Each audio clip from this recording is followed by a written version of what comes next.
Hey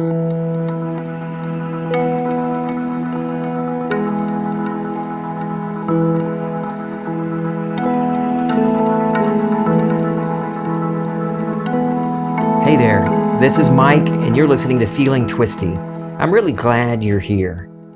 Have you noticed how easily you can come up with reasons why you can't do or be what you want? I want to move to a different city, but I don't have the money. I want to be a successful online business person. I want to have a successful online business, but I don't know anything about digital marketing. I want to live a life of comfort and ease, but I have to work a job I hate.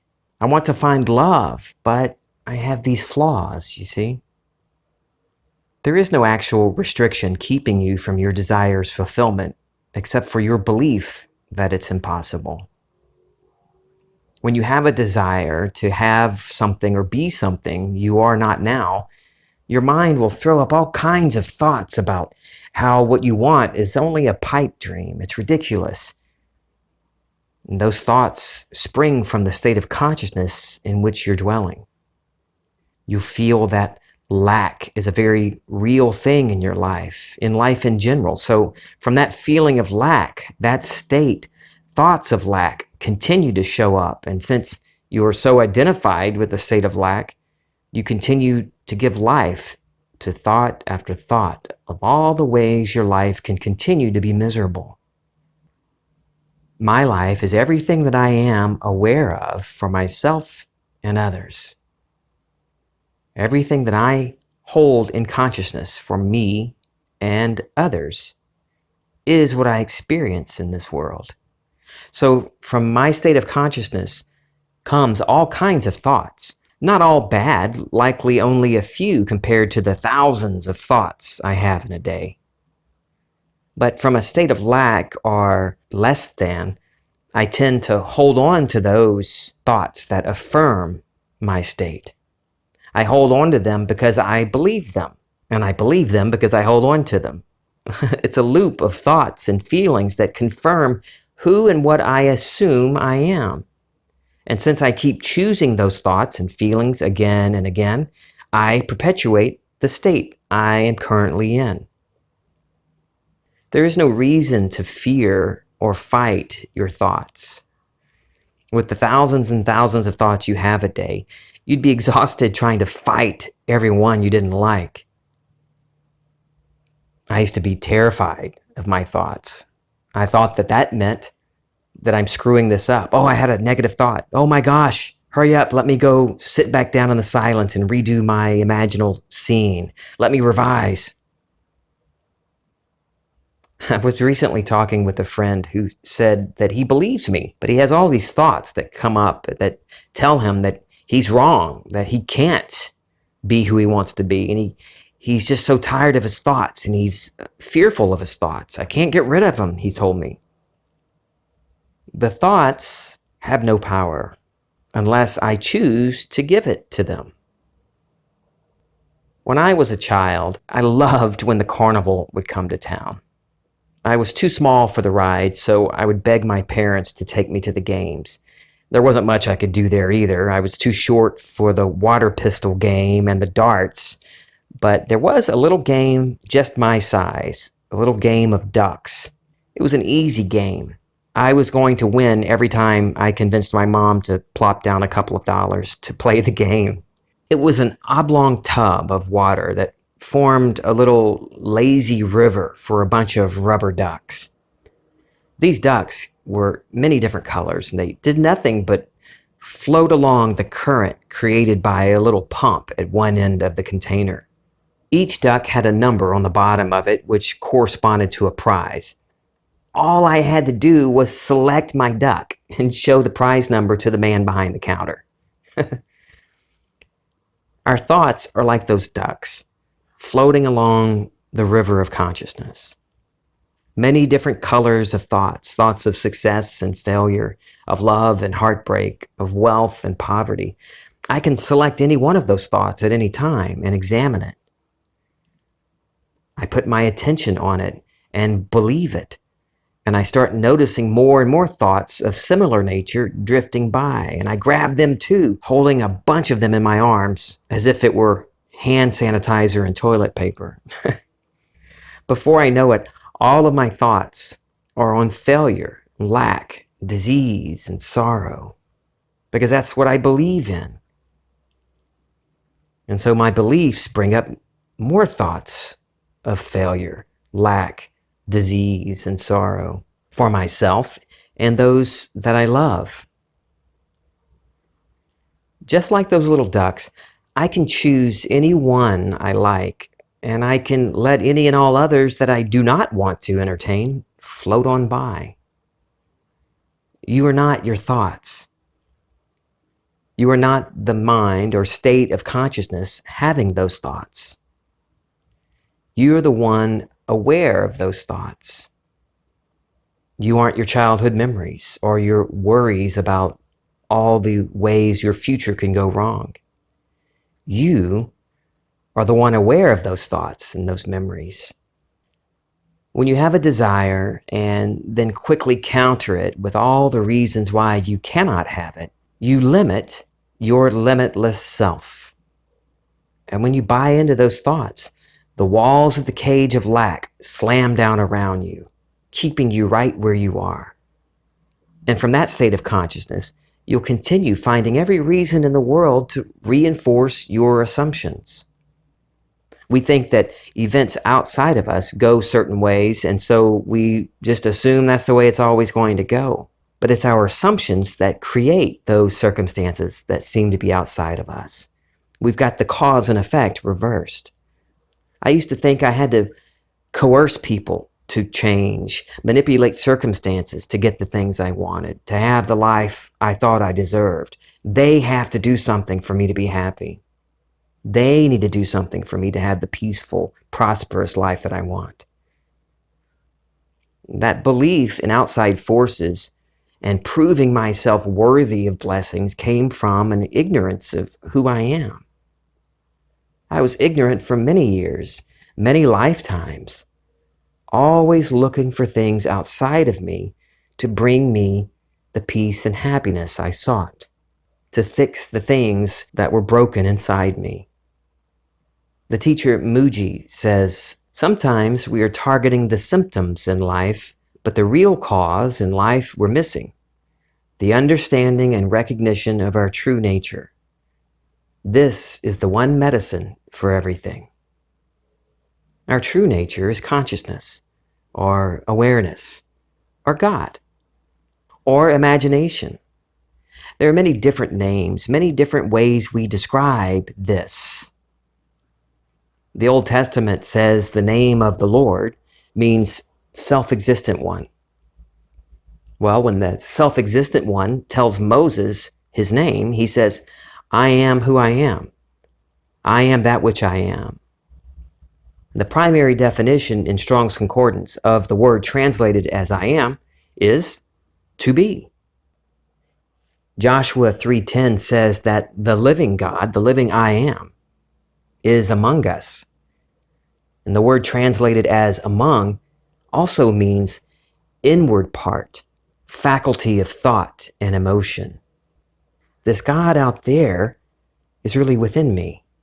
It is me, the seat of thought and emotion, that most inward part of me. When I first heard Neville say that my awareness of being is God, I thought, what? In the past, anytime I came across someone using the term awareness, I went the other direction. I thought this awareness was difficult to reach.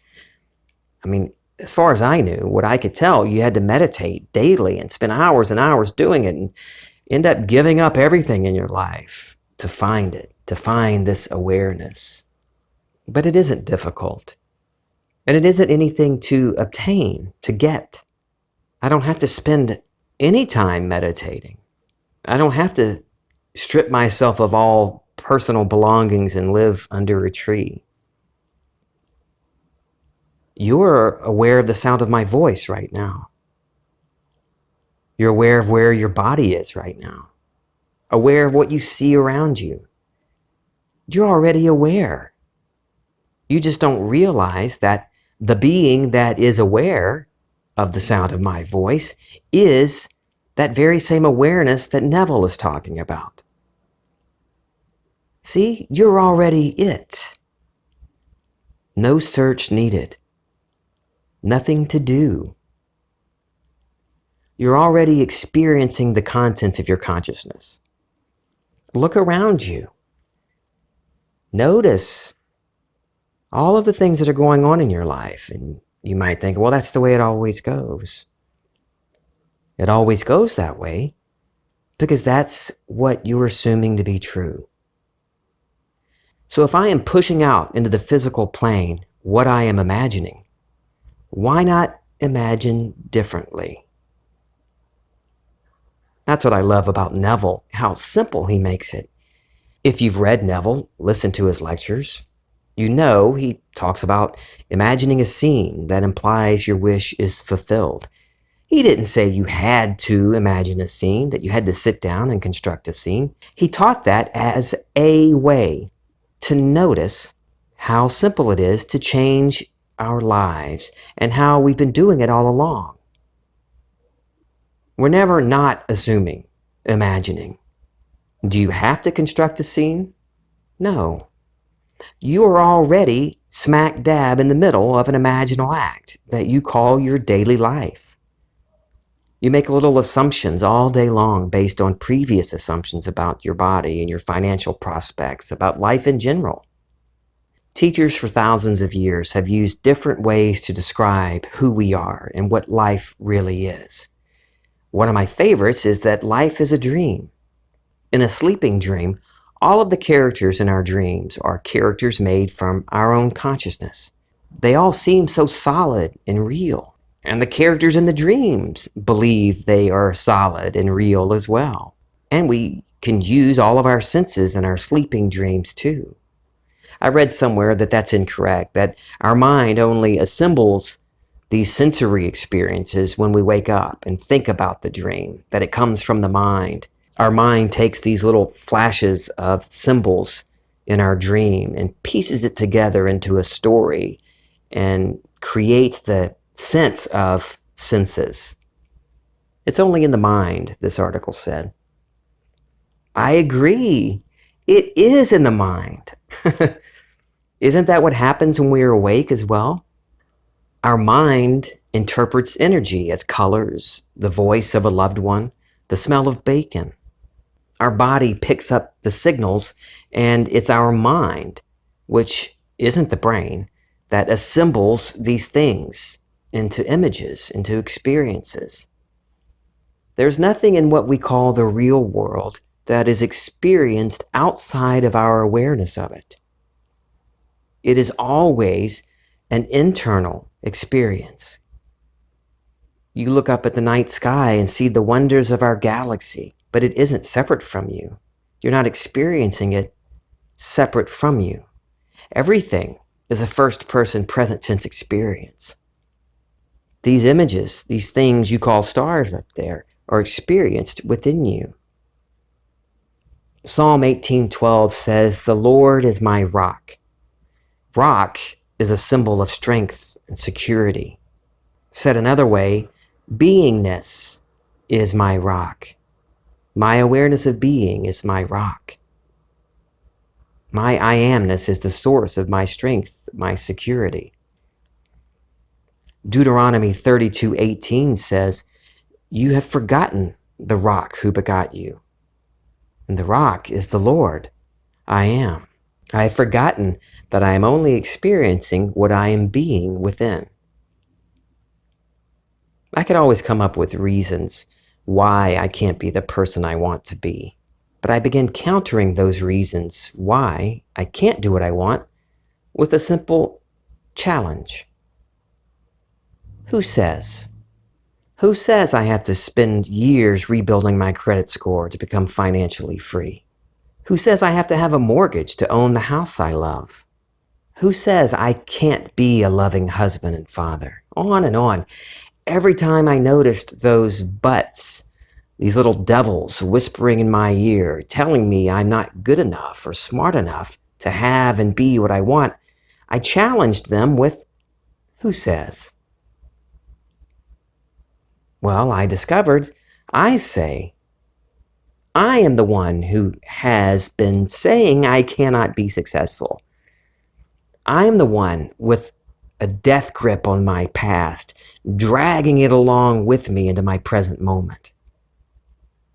My I amness kills and makes alive. My awareness of being wounds and heals. My imagination forms the light and the darkness.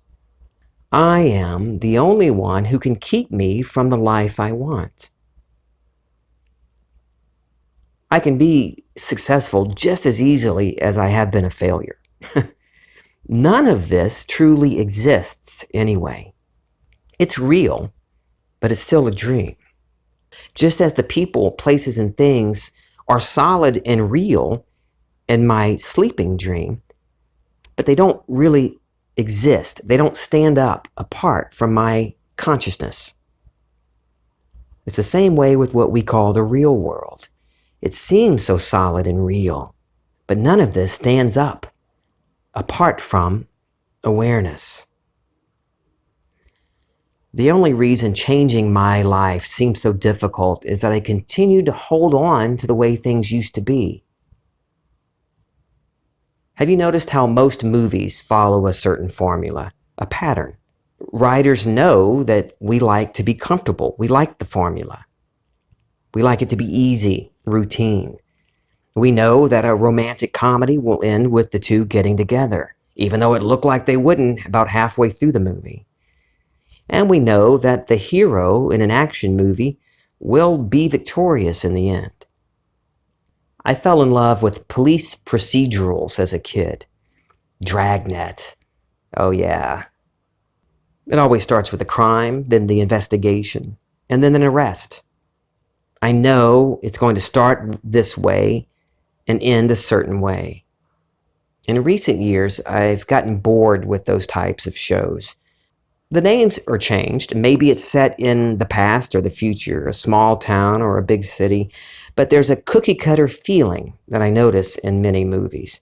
The writers noticed what worked in the previous story, so they take that same formula and repopulate it with different people. But it's the same. Every now and then, I come across a movie that's different. It doesn't go the way of the formula. It breaks that mold. It's so refreshing, isn't it? It lights up my imagination. Ooh, this is good. This is different. Well, that's how I used to live my life. Find something that works, whether I like it or not. I'm comfortable with the pattern. Here's a situation in my life. Let me follow the formula and take that template from my past experiences and plop it down onto my present situation. This is the way it always works, so this is the way it must work now. I may not really like it, but at least I know how it's going to work out. I know how this template plays out in my life. So even if it's painful, I'm going to use it because that's what I'm used to. Until I started breaking those templates with a simple question. Who says? Try it. Who says you have any flaws on your body or in your body? Who says you can't flourish in your career? Who says you have to work to be financially free and secure? Every time you notice a but chasing your desire, stop and ask yourself, who says it has to be this way? A listener asked me for a step-by-step process for manifesting. So I'm going to talk about that next time. I love you. I'm feeling twisty.